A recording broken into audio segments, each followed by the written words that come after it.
आज के इस विश्लेषण में स्वागत है।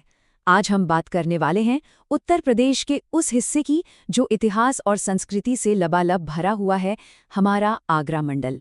तो चलिए बिना देर किए शुरू करते हैं और देखते हैं कि इतिहास, भूगोल और अर्थव्यवस्था के नज़रिए से यह क्षेत्र अपने आप में कितना खास है। फटाफट देख लेते हैं कि आज चर्चा किन किन विषयों पर होगी। सबसे पहले आगरा मंडल का एक छोटा सा परिचय, फिर चलेंगे ताज नगरी आगरा, उसके बाद सुहाग नगरी फिरोजाबाद, फिर मैनपुरी की शानदार विरासत और आखिर में कुछ ऐसे अहम सवाल जो परीक्षाओं में अक्सर पूछे जाते हैं। अब जरा इस नक्शे पर गौर करते हैं। ये जो पश्चिमी हिस्सा है, यही है आगरा मंडल। इसकी सीमाएं राजस्थान और मध्य प्रदेश को छूती हैं। सोचने वाली बात है कि दो अलग अलग राज्यों से सटा होने के कारण ऐतिहासिक रूप से ये व्यापार और रणनीति का कितना बड़ा केंद्र रहा होगा, है ना? प्रशासनिक तौर पर देखें तो इस पूरे मंडल को 4 मुख्य जिलों में बांटा गया है: आगरा, मथुरा, फिरोजाबाद और मैनपुरी।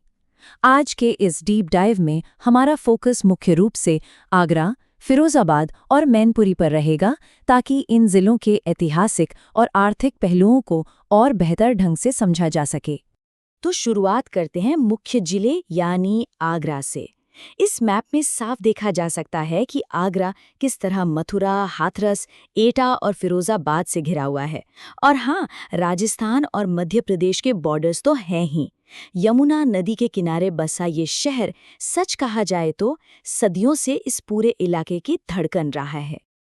अब आते हैं ताज नगरी आगरा पर। यह शहर सिर्फ अपनी विरासत के लिए ही नहीं, बल्कि अपने विशाल चमड़ा उद्योग के लिए भी बहुत मशहूर है। अगर हम इतिहास के पन्नों को पलटें तो साल 1504 में सिकंदर लोधी ने इस शहर को बसाया था। फिर 1571 में मुगल सम्राट अकबर ने पास ही फतेहपुर सीकरी का निर्माण कराया और 1605 से 1613 के बीच सिकंदरा में अकबर का जो भव्य मकबरा बना वो जहांगीर ने बनवाया था। मतलब एक के बाद एक कई पीढ़ियों ने इस शहर को अपना अहम केंद्र माना। अब जरा यहाँ की आबादी के आंकड़ों पर नजर डालते हैं। आगरा की करीब 45.81% आबादी शहरों में रहती है और 54.19% लोग गांवों में। साक्षरता दर यहाँ 71.58% है। ये आंकड़े हमें क्या बताते हैं? यही कि पूरी दुनिया में एक टूरिस्ट हब होने के बावजूद आगरा की असली जड़ें आज भी इसके गांवों और वहाँ की अर्थव्यवस्था में गहराई से रची बसी हैं। अर्थव्यवस्था की बात करें तो यूपी सरकार की जो वन डिस्ट्रिक्ट वन प्रोडक्ट या ओडीओपी योजना है ना, उसमें आगरा का फोकस चमड़े के उत्पादों पर है। यहाँ के लेदर फुटवेयर और पास ही जलेसर के घुंघरू घंटियों को जीआई टैग यानी ज्योग्राफिकल इंडिकेशन भी मिला हुआ है। ये टैग कोई छोटी बात नहीं है, ये पूरी दुनिया में इन उत्पादों की क्वालिटी की पक्की गारंटी देता है। आगरा से थोड़ा पूर्व की तरफ चलें तो आता है फिरोजाबाद।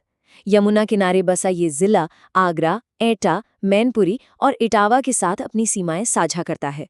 वैसे तो ये आगरा के बिल्कुल पड़ोस में है, लेकिन इसकी अपनी एक एकदम अलग और खास पहचान है, और वो पहचान है सुहाग नगरी की। चलिए बात करते हैं फिरोजाबाद की, जिसे कांच उद्योग की राजधानी भी कहा जाता है। इसका नाम फिरोजाबाद कैसे पड़ा? दरअसल 1566 में अकबर के एक मनसबदार थे फिरोज शाह, उन्होंने ही इसे अपना नाम दिया था। एक दिलचस्प बात यह है कि ये पहले आगरा का ही हिस्सा हुआ करता था। बाद में 5 फरवरी 1989 को इसे आगरा से अलग करके एक स्वतंत्र जिला बना दिया गया। जनसांख्यिकी के आंकड़ों में एक बहुत ही इंटरेस्टिंग डेटा पॉइंट है। कांच की इतनी बड़ी बड़ी फैक्ट्रियां होने के बावजूद फिरोजाबाद की लगभग 66.65% आबादी ग्रामीण है। शहरी आबादी सिर्फ 33.35% है। सोचिए, एक जिला जो पूरी दुनिया में अपना माल एक्सपोर्ट करता है, उसका मूल स्वरूप आज भी कितना ग्रामीण है।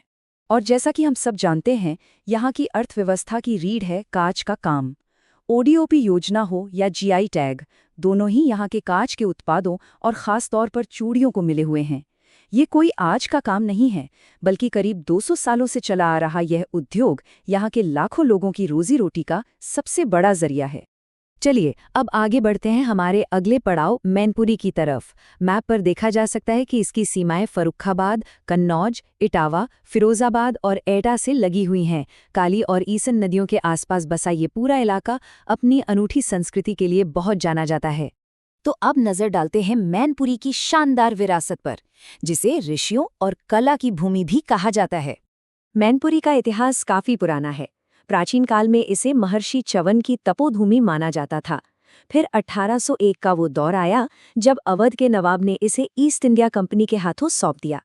लेकिन सबसे अहम बात, 1857 की क्रांति के समय चौहान वंश के राजा तेज सिंह ने इसी मैनपुरी के किले से अंग्रेजों के खिलाफ कड़ा मोर्चा खोला था। यहाँ के साक्षरता के आंकड़ों पर गौर करना बहुत जरूरी है। वैसे तो कुल साक्षरता दर लगभग 76% है, लेकिन गहराई में जाने पर पता चलता है कि पुरुषों की साक्षरता दर 84.53% है, जबकि महिलाओं की सिर्फ 66.3%। एक ग्रामीण प्रधान जिले के नजरिए से देखा जाए तो शिक्षा के क्षेत्र में इस अंतर को पाटना आज भी एक बड़ी चुनौती है। मैनपुरी की जो सबसे खास चीज है वो है यहाँ की तारकशी कला। लकड़ी पर धातु के तारों की बारीक और जटिल नक्काशी देखना सच में अद्भुत है।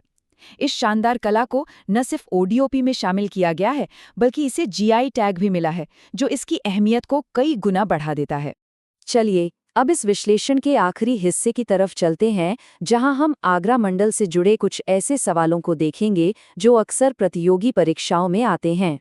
पहला सवाल जो अक्सर करंट अफेयर्स में पूछा जाता है, 2023 में उत्तर प्रदेश के किस शहर को भारत का तीसरा सबसे अच्छा स्मार्ट सिटी घोषित किया गया था?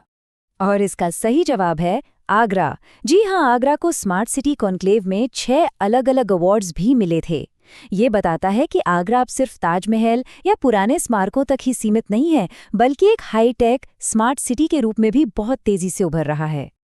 अगला सवाल जो कला और संस्कृति से जुड़ा है, हिंदू मुस्लिम एकता का प्रतीक माना जाने वाला सुलह कुल उत्सव उत्तर प्रदेश में कहाँ आयोजित किया जाता है? इसका जवाब भी आगरा ही है। देखा जाए तो ये जिला एक पूरा कल्चरल हब है। सुलह कुल उत्सव तो यहाँ होता ही है, इसके अलावा हर साल फरवरी में होने वाला विश्व प्रसिद्ध ताज महोत्सव, यमुना किनारे लगने वाला ऐतिहासिक बटेश्वर पशु मेला और मशहूर राम बारात भी इसी जिले की शान है। तो इस चर्चा को खत्म करने से पहले एक सवाल हमारे सामने आता है।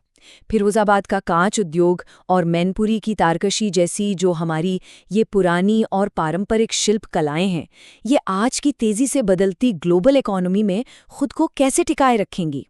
क्या इनका ये जीआई टैग और पारंपरिक विरासत इनके भविष्य को सुरक्षित कर पाएंगे? इस पर विचार करना बहुत जरूरी है। आज के इस विश्लेषण में बस इतना ही।